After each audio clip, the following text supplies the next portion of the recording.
estamos aqui na Expert XP 2023, o maior festival de investimentos do mundo, no estande do Instituto XP, para falar sobre educação financeira nas escolas, desafios e oportunidades. Eu sou Luiz Lima e vou conversar aqui com o professor Gil, criador da Olimpíada Brasileira de Investimentos, e com o Fernando Machado, fundador do Money Edu. Pessoal, muito obrigado pelo tempo, pela disposição de vocês em estar aqui com a gente. Como eu estava falando para vocês, o próprio painel ele já inspira a uma análise, né? A gente está aqui para falar dos principais desafios e oportunidades da educação financeira nas escolas, né? Um tema que merece tanta atenção, mas que nem muitas vezes recebe, principalmente no Brasil, né? Com tantos déficits, aí, inclusive educacional. Então eu queria começar sabendo de você, professor Gil, quais você avalia como sendo os principais desafios e oportunidades para a educação financeira nas escolas? Ok, muito obrigado. Poxa, é um prazer muito grande estar participando aqui do maior festival de investimentos e finanças assim, tipo, do mundo. Obrigado, Luiz. Pô, é sempre um prazer estar aqui do lado do Fernando, que é um grande amigo. Então, eu acho que existem muitos desafios e cada desafio desses gera uma oportunidade de você dar um passo para buscar ali uma maior educação financeira para os jovens brasileiros. Por exemplo, acho que um desafio importante é o desafio comportamental dos jovens ao lidar com o dinheiro. Né? Eles repetem erros muitas vezes das famílias. Na verdade, eles não sabem como lidar com o dinheiro tecnicamente e aí na vida adulta, ao ter que lidar, assim, tipo, acaba cometendo alguns erros e aprendendo ali no supapo. Né? Assim, tipo, eu sou um desses exemplos que isso aconteceu comigo e foi por isso que eu resolvi montar a Olimpíada Brasileira de Investimentos, que é uma Olimpíada de Finanças, que veio exatamente para dar um suporte para os alunos para conhecer um pouco mais sobre finanças, como lidar com dinheiro, né, como lidar com as situações cotidianas que envolvem finanças. Porque a escola acaba sendo um espaço muito propício, né, para a gente desenvolver essa missão de disseminar conhecimento sobre educação financeira. Fernando, conta um pouquinho mais sobre a sua experiência e por que você avalia como a escola esse espaço estratégico para a gente ampliar o conhecimento de educação financeira. Bom, gente, primeiro aqui um prazer aí estar com o Gil, com o Luiz, né, nesse evento gigante, né, maior evento de investimentos aí do mundo, né, um prazer falar um pouquinho aqui com vocês no estande do Instituto XP. No fundo, quando a gente pensa de educação financeira, né, a gente está falando de hábitos, né, então a Money nasceu muito por conta disso, né, como que eu trago hábitos financeiros mais saudáveis, né, e como que eu trago o jovem para se engajar nesse processo de aprendizagem, né? Então, quando a gente pensa no ambiente escolar, é uma oportunidade de eu começar a trazer ali provocações, dinâmicas, jogos, para começar a desenvolver hábitos financeiros mais saudáveis que ele não aprende em família, né? Hoje, como que a gente aprende educação financeira? Vendo o comportamento dos nossos pais, vendo o comportamento da nossa família, né? E hoje a gente tem quase 80% das famílias endividadas, 40% dos jovens de 18 e 24 anos têm ou já tiveram seu nome negativado, né? Então como que eu vou ver um comportamento que na maioria das vezes está errado e replicar isso, né? Acaba criando um ciclo vicioso e é por isso que a escola é esse lugar onde a gente consegue trabalhar para trazer essa mudança de comportamento inicial no jovem e transcender isso para a família. É lógico que existem milhares de desafios nesse sentido, né? Então a oportunidade está aí, a oportunidade é realmente trazer esse espaço da escola para que isso transcenda para as famílias, mas a gente tem uma série de desafios nesse sentido que eu acho que a gente vai falar aqui um pouquinho, né? E eu posso até mencionar alguns daqui a pouquinho aí. O jovem, o adolescente em 2023 é um ser em constante mutação, né? Muito diferente da gente falar de educação financeira há 10 ou mesmo 5, 3 anos atrás em relação a 2023, né? Então eu queria saber em relação a essas características do jovem atual, né? Que se divide entre muitas telas, que tem uma atenção um tanto dispersa muitas vezes, né? Como engajar, como chamar a atenção, né? E reter os conteúdos que a gente mostra, seja em sala de aula, seja através de ferramentas tecnológicas, para que a mensagem chegue no interlocutor, chegue nesse jovem. Assim, os alunos, eles têm muitos interesses, mas nem todos, assim, a boa parte dos interesses deles acaba não conversando muito com o sistema educacional tradicional, né? E aí a gente tenta adaptar para essa nova linguagem que os jovens acabam se interessando mais. Um dos testes que eu estou fazendo como pesquisador em educação foi montar uma plataforma onde os alunos que são mais interessados assim, em finanças consigam estabelecer uma relação entre os conteúdos da educação básica, né, como matemática, como história, geografia, economia e finanças, assim, tipo, você precisa dar uma visão mais holística para esse jovem de coisas que acontecem no mundo real e conteúdos que ele tem contato na escola. Então, dentro do que eu propus como Olimpíada de Finanças, essa é a nossa linguagem. A gente ensina os conteúdos que são pré-requisitos para entender o mundo de finanças a partir dos conteúdos que ele já tem contato na educação básica, em matemática financeira. Matemática financeira, mas a gente aplica assim, assado, e isso leva a determinados... Isso leva a uma das maneiras para você avaliar investimentos. Certo, para que a gente conte uma história, né? Que tenha continuidade, né? Sim, com certeza. Fernando, a tua experiência na Mooney, me fala um pouquinho mais das estratégias e dos mecanismos que vocês adotam para chamar a atenção desse jovem na escola.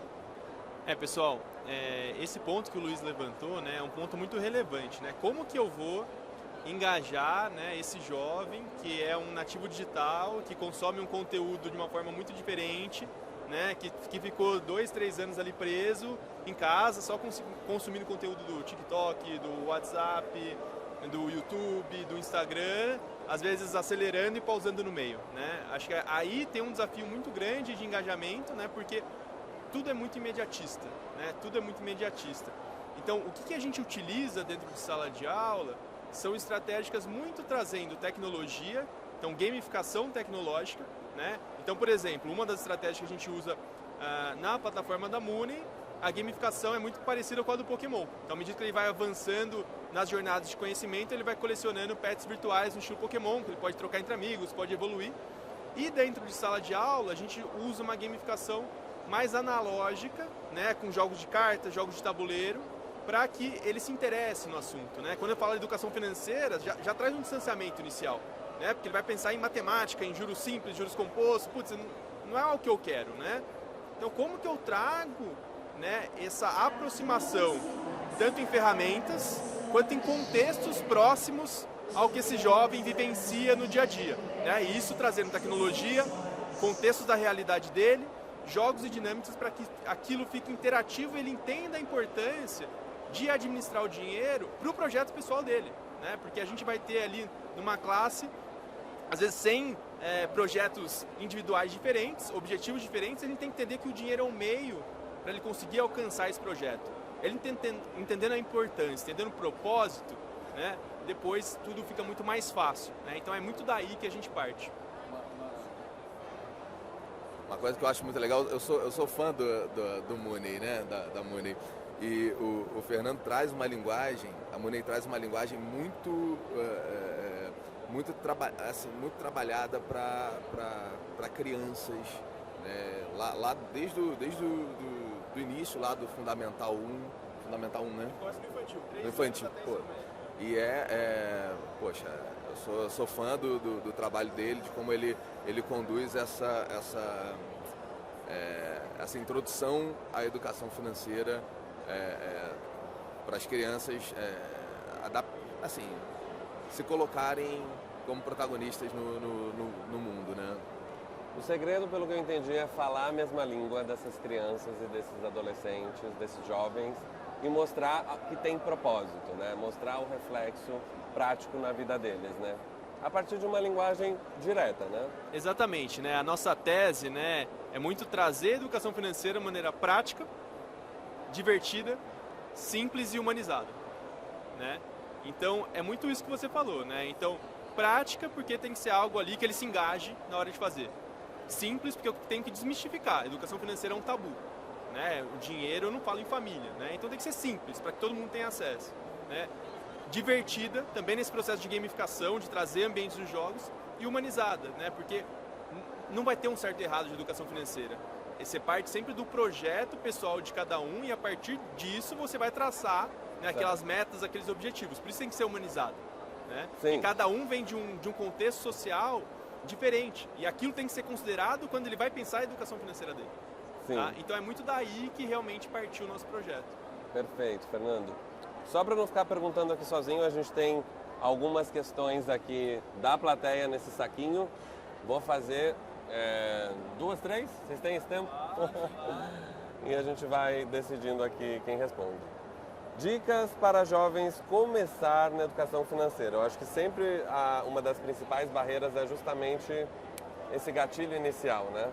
Então, como quebrar essa barreira do começo?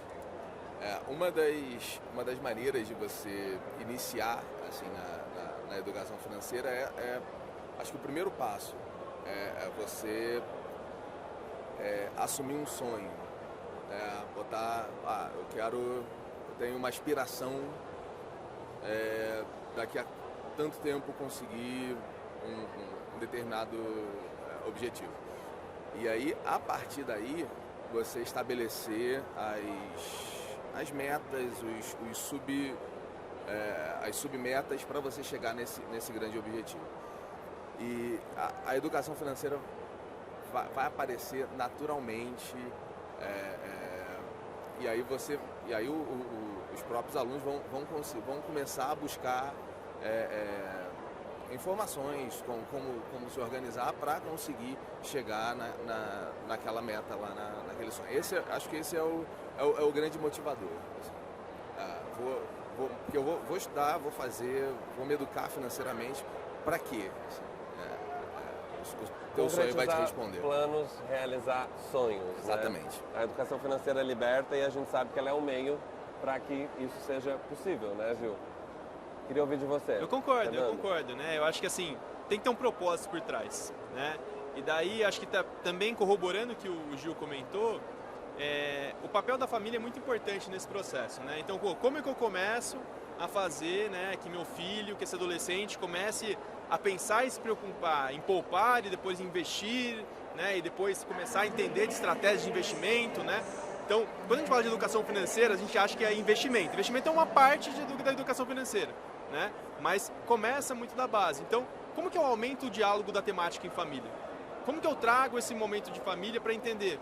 Pô, filho, você sabe um pouquinho das despesas que a gente tem aqui em casa? Né? Pô, esse mês a gente vai fazer aqui uma restrição aqui orçamentária porque a gente precisa guardar para tal coisa.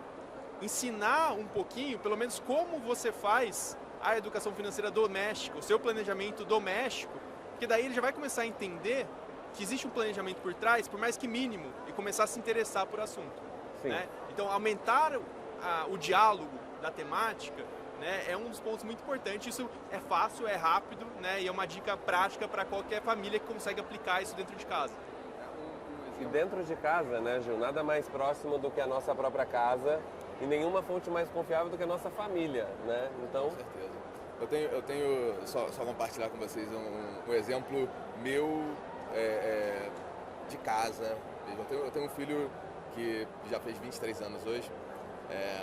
Legal. E tem um gêmeo Parabéns de 8 pro filho anos. do Gil aí. Joãozinho, quando ele tinha 15 anos, 16 anos, a gente sentou com ele e conversou. Eu falei assim, ó, filho, a gente precisa começar a investir no João do futuro. Então, assim, o que eu posso fazer para isso? Eu posso te dar um intercâmbio. Aí ele fez uns intercâmbios que a gente investiu em experiências para ele se tornar um profissional mais bem sucedido no futuro, mais bem preparado. E ele comprou muito a ideia e o que ele tinha para investir naquele momento? O tempo dele.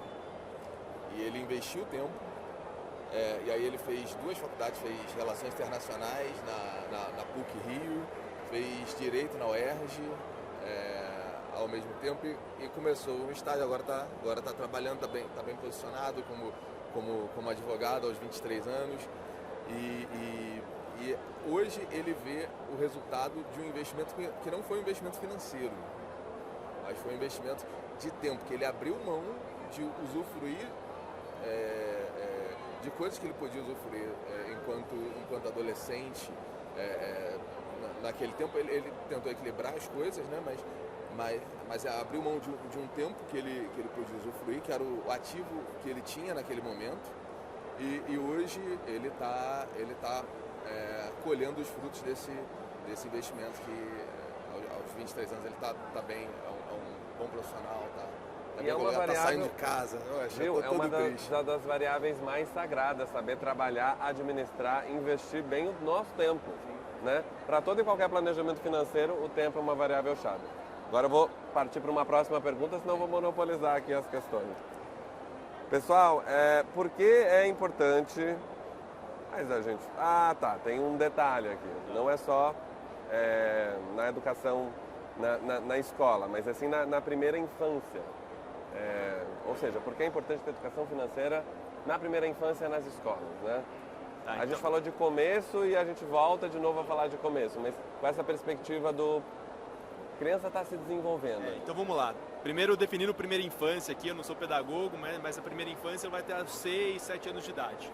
Né? Então eu estou falando ali de realmente, às vezes, crianças pouco alfabetizadas, já bem no comecinho de vida, e realmente existem pesquisas que comprovam a importância da educação financeira já na primeira infância. Né? Então tem uma pesquisa de Cambridge que fala que boa parte dos hábitos financeiros de uma criança já são reproduzidos ali na primeira infância, observando o comportamento dos pais. Né? Então, daí que está a importância, né? Porque no fundo ele está vendo o comportamento dos pais. Você tem uma população, principalmente brasileira, que não sabe muito lidar com dinheiro, que está endividada, que associa a educação financeira a sentimentos ruins. Né? Mais de 50% hoje das famílias, das pessoas no modo geral, elas preferem não pensar em dinheiro, porque isso traz tristeza, tabu negativo, traz né? ansiedade. Né? Então, ela está aprendendo a partir de observando comportamentos ruins. Então, daí que está a importância de inserir dentro da escola a educação financeira já na primeira infância, para influenciar com outros hábitos, para trazer essa temática mais em família e que a criança comece a replicar mais comportamentos mais saudáveis em termos de hábitos financeiros. Então, é por isso a importância. Tá? Para a gente encerrar, conta um pouco como é que foi com o Joãozinho. Ele aprendeu muito com você na primeira infância, você sentiu que rolava uma projeção dentro de casa, como é que foi? Então, na primeira infância dele... Deu certo, né? Ele fez 2 faculdades. Deu certo. Mas na primeira infância, a gente... eu não tinha a ideia de educação financeira como eu tenho hoje. Isso surgiu ao longo... A gente foi aprendendo junto. Né? Mas uma coisa importante é que a gente sempre abriu as contas para fazer os orçamentos do ano, porque o dinheiro era muito restrito, escasso. A gente, João, para onde você quer ir? Quer ir para o Hotel Fazenda? Beleza, a gente vai para o Hotel Fazenda, mas para isso a gente precisa abrir mão de determinadas coisas aqui ao longo do ano para a gente conseguir, nas férias, viajar. Né? E ele sempre estava ali no centro das atenções, porque ele era a gente partia da vontade dele. Você quer ir para onde? Assim, dentro das possibilidades que a gente tinha na época. Aí ele escolhia, então assim, tipo, pô, em janeiro a gente vai. Pô, então durante o ano a gente vai precisar fazer alguns cortes, algumas concessões ali para juntar esse dinheiro para conseguir viajar. Assim, bem, por mais rudimentar que seja, ele foi aprendendo que ele, para colher frutos no futuro, você pode abdicar de consumir imediatamente para consumir melhor no futuro. Escolhas e renúncias, né? Todo Isso. planejamento financeiro implica em definir prioridades, né? Exatamente. Nas escolas ou na vida, né? Então acho que esse é um pouco o resumo da conversa que a gente teve hoje. Queria agradecer mais uma vez professor Gil, Fernando Machado, Obrigado. pelo papo.